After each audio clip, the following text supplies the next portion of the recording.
Pag nakakuha ko niyan, hintayin ko yung 10 years. Kasi may significant value na yan. So, dadaling ko yan kay Boss Toyo. Ibibenta ko yan kay Boss Toyo.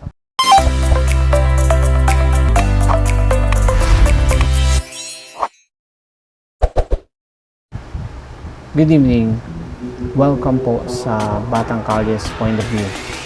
So, yun, napanood ko po yung budget hearing ng OVP sa Senate and sobrang intense po nung nangyari. So, para po ako nanonood ng isang telenovela na though kalmado yung mga voice nila pero intense yung situation.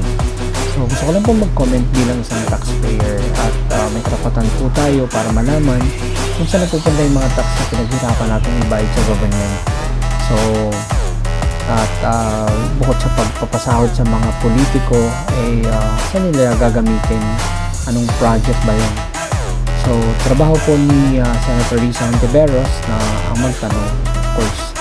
So, trabaho niya rin na alamin, himayin, at alamin kung para saan yung proposed budget. So, 10 million is 10 million. So, baka kasi may mga redundancy na rin sa project ng OBP over other agencies.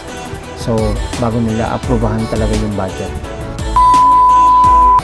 Nagulat po ako nung sinabi ni VP Sara about politicizing the budget of the OBP. So, honestly, wala naman ako nakitang pamumulitika dun sa budget ng OBP.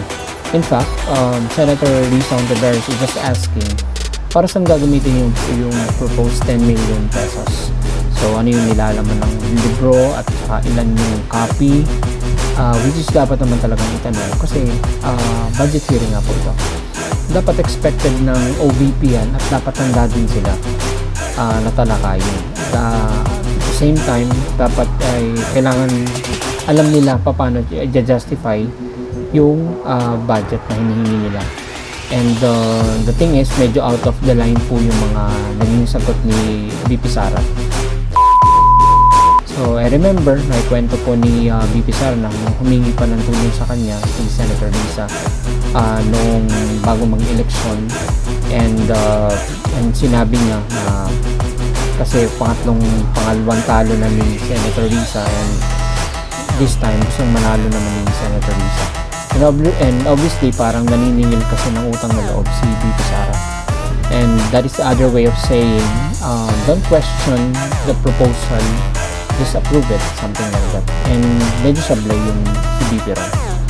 So, sa isang interview ni Senator Risa, sinabi naman niya na marunong naman daw siyang tumanaw ng utang na loob, lalo na sa taong bayan, yung mga naghalala sa kanya. And subalit, if mali naman yung nangyari, natural lang na kondenahin niya, lalo na yung nangyari na patayan nung Duterte's administration. Yun yung medyo alarming.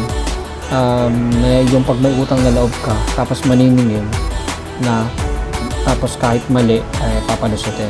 So, mabuti lang nasa tamang pag-iisip pa si Senator Risa. And besides, inamin din naman ni VP Sara during the hearing na hindi naman niya totoong sinuportahan si Senator Risa. So, I'm just wondering ano kaya yung significant value na kinukwento ni VP Sara if hindi naman nangyari or hindi naman yung sinuportahan. So, I don't have any idea also. So, nabasa ko din yung libro and in my opinion, so medyo naging pambata lang siya kasi ginawa siyang pabula or kung saan gumaganap yung sa storya yung mga hayop, diba? So the story is pointing about the friendship, pero mas makikita mo pa rin talaga na yung gustong iparating ni VP Sara sa mga dating kaalyado nila na iniwanan sila. So something like that. And yung medyo nag-justify for me na hindi lang siya pambata kundi some early campaign material, it's the last part of the book. So, bakit? Kasi nakalagay yung picture ni VP Sara. Tapos may caption na kilalanin si VP Sara Duterte. So, if pambata siya, kahit dapat hindi na lang nilagay yun. So, kung author siya, then it's okay na ilagay yung name niya, pero yung picture and then yung caption, medyo dapat pala iniba. So, and besides, nasabi niya rin sa hearing na wala naman nagtatanong, na yung problema daw sa libro is nakalagay yung picture niya, tapos ibibigay daw sa mga bata. Tapos yung mga bata is may mga magulang na botante.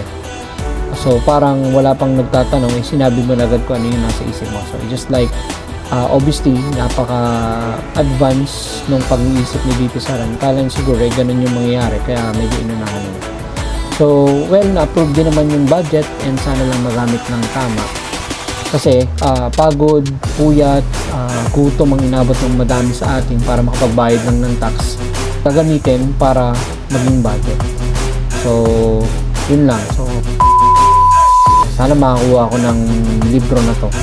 So, though it's not for sale, sabi nga nila. So, pero, pag nakakuha ko niyan, hintayin ko yung 10 years.